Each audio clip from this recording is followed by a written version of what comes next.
And here's one of Valet's quotes. Are we dealing instead with a parallel universe? From that mysterious universe, are higher beings projecting objects that can materialize and dematerialize at will? Are some UFOs windows rather than objects? In other words, paranormal.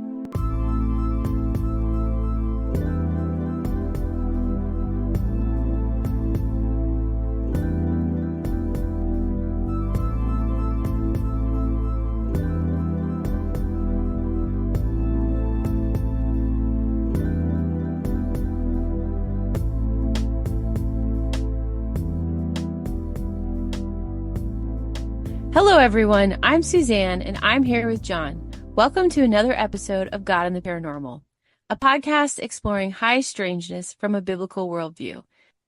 Well, we've been beating around the bush on UFOs, haven't we? I like to think of it more as just building suspense, maybe.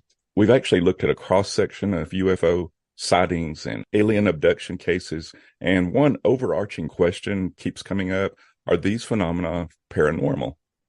And to remind listeners of our standard definition of paranormal, things that could be of a supernatural origin or things that may just be unexplainable by current science knowledge. Yeah. And currently, even if real physical extraterrestrials are involved, it would still fall into the paranormal category. Because we can't explain them with our current scientific knowledge. Yeah, that's right. So let's consider the extraterrestrial hypothesis again. That's the ETH. This is the view that when we consider all things UFO, whether it's strange lights or nuts and bolts craft or abductions, the whole thing, we're assuming that behind it all are extraterrestrials or non-human intelligences. That's what they're calling it now. Basically, sentient beings who don't originate on the earth. Yeah, and obviously there are nuances to this, but for now, let's just stick with the general definition of ETH. That most, if not all, the unexplained UFO phenomena are interactions between us and some kind of extraterrestrial. And if listeners recall from episode 17, we assume 4 possible explanations for UFO UAP phenomena. 1, they're all misidentified ordinary things or hoaxes. And it's not all or nothing. We could actually have one or all 4 of these explanations going on, I think. And as a merely educated guess, I think at least half of all reported UFO events are probably misidentified common objects. Right. And that may go on for other paranormal encounters, such as ghosts, too. Yeah. But the second explanation is undisclosed secret military craft or operations. And that could include not just our military. It could also be like countries or even private corporations with new technologies. Okay, and possibilities 3 and 4 are related in a sense. Possibility 3, we could actually have the extraterrestrial hypothesis with real physical entities from non-Earth locations. And 4, the phenomenon is caused by paranormal or supernatural beings. And there's some overlap there, isn't there? Yeah, paranormal could actually turn into something that's just normal if someday we have a better understanding of maybe the physical forces behind something. And the idea of a supernatural could lead to a lot of possibilities, such as what we might call spiritual entities, which Hynek and Valet both considered. Yeah, both of them. But let's save that 4th possibility just a little longer and give a closer look at the 3rd possibility, the ETH or the extraterrestrial hypothesis. And let's start by restating some of the problems we've noted with the ETH. First, there are problems with physics, obviously. The physical laws we know to be true about our universe, these apply across the known universe. And the big problem is size and distance, right? Yeah. The universe is indescribably huge, and if we're getting visits from beings outside our solar system or even the galaxy, that's a problem. Yeah, I would say it's impossible. If an object were to travel within what we consider natural speeds, it would take thousands to literally billions of years to make a trip from one star to another. Well, and then the question always comes up, what about super speeds or faster than natural? Yeah, and immediately we're back into science fiction again. Our minds tend to drift into those fantasies, what ifs, because that's what we're immersed in. It's been science fiction for decades now. But couldn't we go faster than the speed of light? Well, on Star Trek and Star Wars, you can. And on Stargate, you have magical portals that you could pass through. But the scientific sounding things that we have, like warp drive and hyperspace and traversable wormholes, those aren't real things. And there's good reason to believe they never will be. So no light speed then. Well, for light, maybe, but not for matter. And Mm. Einstein and others were pretty certain about that. So even if something could reach or exceed the speed of light, think of all the issues with inertia and friction and things like that. So this is a real problem for the ETH. Yeah, it's a big problem. If we say ETs live in the same universe as us and they're physical, they have to obey the same physical laws we do. And a related problem we've mentioned previously, even the phenomena that we see allegedly already here in our atmosphere, there are physical problems. Yeah, the pilot in the Nimitz encounter in 2004, he summed it up pretty well. And he said these things don't abide by known physical laws. They fly too fast for conditions. They split apart and join back together. And they seemingly maneuver with no regard to gravity or inertia or any other physical law that we have. Even if a craft could turn on a dime at 20,000 miles per hour, that would kind of turn the bodies inside to mush. And these physical limitations would obviously apply to those secret military craft and possibility too. Right. They would work under the same physics as anything else. So shouldn't we be able to detect a physical craft before it gets to the atmosphere even? I heard one ufologist bring up the fact that we've never seen any type of UFO in outer space. They seem to just appear in our atmosphere. Yeah, except for the astronauts who claim to have seen UAP from their spacecrafts. No one ever picks up a visual or radar image of something coming toward the Earth and or even entering the atmosphere. And there are plenty of radar reports. Yeah, and sonar now. That brings up the phenomena of traveling underwater, too. Numerous reports from pilots and others recently who have observed craft going from air to water effortlessly, almost without even splashing, they say. And the Nimitz group picked up the Tic Tac object with radar and sonar. Wow. Anyway, the problems of atmospheric physics are just multiplied when you're in water. Okay, let's throw out some other random yet important issues with the ETH. Speaking of random, what about the random behavior of UFOs? Yeah, these may seem minor, but when you take everything as a whole, I think they bring up some serious questions. So here's one. Why do we observe UFOs? Well, you mean like, as opposed to what, not seeing them? Exactly. And in this discussion, I realize I'm making a lot of presumptions about alleged ETs, which I obviously know nothing about. But well, a few presumptions are okay, right? Because science can deal with that. Well, especially when it's all we've got to go on, I guess. Okay, so go ahead and presume. Okay, so let's assume the ETs don't want to be seen. Couldn't they just turn their lights off, maybe? At least at nighttime. Can they do that? Well, on the nuts and bolts craft, I would think so. I guess if you had to travel a billion light years, you would have invented a headlight switch. You would think so. Yeah. And do they even need lights? I mean, human aircraft only use lights to see each other. Military craft go dark all the time. Then the presumption is they want to be seen. I think so. Or they just don't care, maybe. And if they want to be seen and know, they're doing a really sloppy job at it. And I think that goes for sightings in general. Either you want to be known or you don't want to be known, or you just don't care. So UFOs are notoriously flirtatious, I think. Yeah. And my question is why? If you want us to know about you, land in Times Square and contact the major networks. Or send a robocall to every phone on Earth. Yeah. If you can travel a billion miles, you should be able to do that. Yeah. And what if you don't want to be known? Even we primitive humans have pretty good stealth technology. So that's a thought for them to consider. If you don't want to be seen, don't land near crowded schoolyards or fly over major populated areas. Is it so difficult to find a desert or an isolated wheat field? And if you do choose the wheat field, don't draw intricate crop circles on it. Right. Yeah. And if you are about to crash, head toward an ocean or a junkyard. Seriously, though, these are mixed signals and they add up, don't they? Especially with thousands and thousands of reports as data. If ETs do exist, we assume there's a purpose behind their activity, but they certainly don't hint of any consistent purpose, I don't think. Maybe it's like Men in Black, and there are lots of different ET Yeah, species flying could be. around. But even on that movie, there was kind of an overarching purpose that was involved. And I Yeah, admit there is a danger in attempting to anthropomorphize actions of alleged beings that we only are speculating about. it's true. But I think we can assume some broad reasoning here. There seems to be a purposeful effort to travel all the way here and navigate our skies and mess with our military and others for over 70 years. So are they looking for something? Are they just studying us like we're lab animals? Valet noted how absurd this curiosity guinea pig theory is.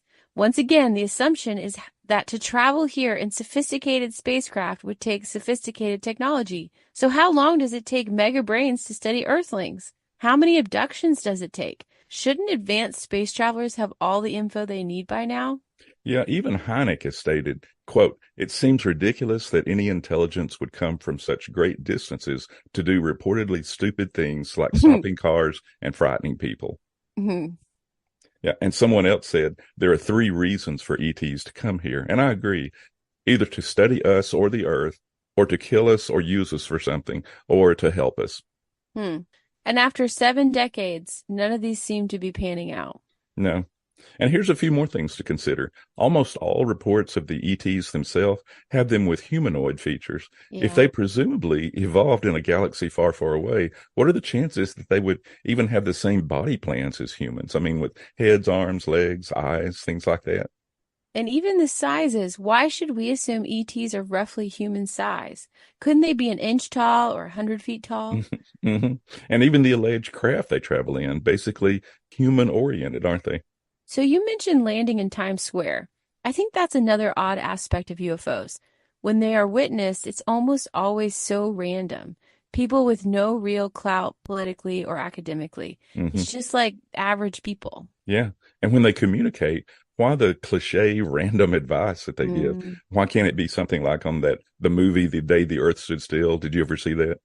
I think so. A long time. Yeah. Yeah, Long it's time an ago. old movie, but Klaatu, the alien, tried to give us a cancer cure. Hmm. So can't ETs give us something immediately useful, like cheap energy or even a cure for receding hairlines or something like that? That would be helpful.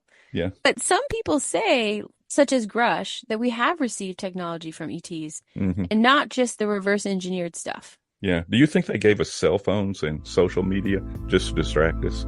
Well, and to hypnotize our children. That's a pretty good hypothesis.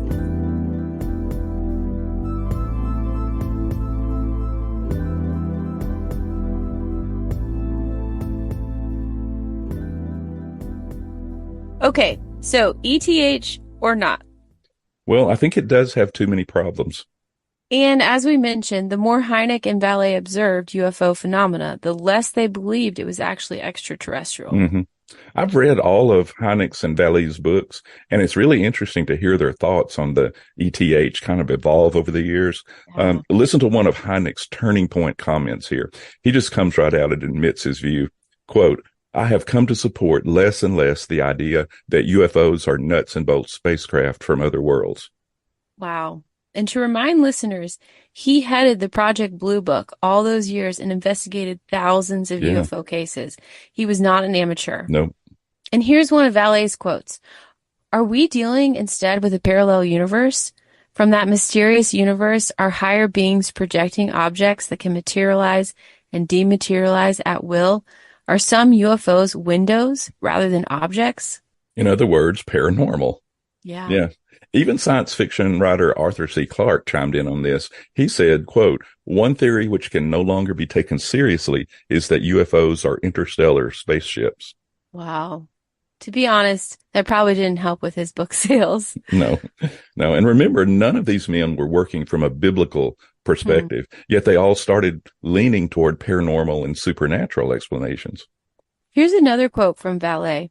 At first view, the very suggestion of a link to the spiritual is disturbing to a scientist. The phenomena reported by witnesses involve poltergeist effects, levitation, psychic control, healing, and out-of-body experiences familiar with occult literature. Yeah, and he was one of the first major players to use that term spiritual in talking about UFOs and ETs. And to start seriously lumping UFOs with ghosts and occultic phenomena, wow. Mm-hmm. Yeah, listeners are probably familiar with the journalist John Keel. He specialized in paranormal investigations, especially the Mothman and some of the current cryptids even he's working with. But being a world traveler, he noted the difference among U.S. views and those from other countries. Here's one of his comments. Quote, in Europe, ufologists have recognized these paraphysical characteristics for years and have made considerable progress by discarding the ET myth and other aimless controversies that have bogged down their American counterparts. And to me, that seems that's still the case. Here in America, the media sort of is just stuck on the ETH, I think. A lot of leaders, when asked off the record, admit that they think it's losing credibility, though. All right. So where does that leave us then? There seems to be too much data to say the whole phenomenon is a hoax or a mistake. It's increasingly unlikely that it's all extraterrestrial or government military. Does a paranormal explanation fit the data? And to be accurate, most are using the term paranormal, supernatural, or spiritual. So let's consider the data again and look at what some are saying. And right from the start, I'll put my belief on the table. So I think when you say it could be supernatural, you're leaving open the possibility of a biblical supernatural, or in other words, we would call it spiritual. And as Valet said, this could be disturbing to scientists and others who hold to only the physical world. Yeah, it immediately separates this view into two camps, I think. Naturalists, or those who don't want to go spiritual, have at least one more explanation that keeps them out of the supernatural. So what if the UFO phenomenon involves interdimensional beings? And we've discussed that before. The biblical worldview could embrace this because Scripture describes at least two different realms, our physical world and another realm where supernatural and spiritual entities exist. Yeah. And of course, naturalists wouldn't call that place heaven, and they could accept numerous dimensions, I guess, not just two. We've also discussed possible portals or some kind of doorways connecting different realms. Yeah, and that definitely plays into the naturalist take on this. Could interdimensionals or IDs be passing back and forth between our dimension and theirs? That would solve the problem of space distances, UFOs seeming to break physical laws, blinking in and out of existence. Yeah. The only problem with the IDs is whether portals or some way of traveling interdimensionally really could exist. Or whether multiple dimensions themselves do exist. And there is one related hypothesis that takes some of the edge off of this. Instead of different dimensions, what if UFOs and alleged ETs are simply dwelling underground on planet Earth, or maybe even in the depths of the ocean somewhere? So Atlantis? I wondered when you would dive down that rabbit hole. Well, I won't do it right now. And it does give a little hope to the pure naturalist. There's no need for anything paranormal or supernatural if the aliens are just somewhere here on Earth. And also, some suggest that maybe the aliens are living among us and simply have secret bases for building and storing their technology somewhere. So they're essentially another Earth species that somehow have been disguising themselves for millennia. Or do they look just like us? Wow. Well, now we're back to just something like our own government or military being the source for UFOs. Yeah. And I think that's where this idea starts breaking down. First, wouldn't someone have discovered this by now? And second, the problem of breaking physical laws pops up again. Yeah. So if they're physical creatures in this world, that doesn't fit the observed data that we have. So back to the IDH again, the interdimensional hypothesis. Yeah, let's lay out what the proponents of the interdimensional hypothesis are saying. The evidence doesn't have a good fit with the ETH. At least one dimension other than ours exists. Things are able to travel between the two dimensions. Sometimes physical laws appear to be broken. And as a whole, the UFO phenomena is confusing and inconsistent with what we expect. So does any of that sound familiar? Well, back to what Valet said, everything you just listed could also apply to a poltergeist, psychic control, out-of-body experiences, and basically any occult phenomena. Yeah. So I know there are listeners who at this point are tuning out, but just hear me out on this first and take this just as another hypothesis for right now. I think it's at least as coherent as the ETH and the IDH. Okay. So here goes. Isn't the IDH consistent with the Ephesians hypothesis that we discussed in episode 4? In fact, my biblical worldview would agree with all the main points of the IDH. I believe there is an unseen dimension. I believe some entities have the ability to travel between their dimension and ours. And I believe the data we see tend to be confusing and inconsistent. And let me remind listeners, the Ephesians hypothesis is based on chapter 6 of the Apostle Paul's letter to the Ephesians in the New Testament. And you know, we've covered a lot of territory on this episode. Why don't we give listeners a chance to absorb it? And we'll continue in the next episode. What do you think? I'm all for that. We'll hit the ground running next time. Okay. We're very glad you joined us today. If you would like to comment or ask questions, please send us an email at godandtheparanormal@gmail.com. You can also get more information at our website, thinkingaboutthebible.com. And whatever platform you're listening, please subscribe, hit like, give us a thumbs up, add a comment, and especially hit the share and let others know about this podcast. And if you want more content quicker, you can also find Dr. John McWilliams' book, God and the Paranormal, at Amazon.com, where he covers all of these topics extensively. Thank you so much for listening. Goodbye for now.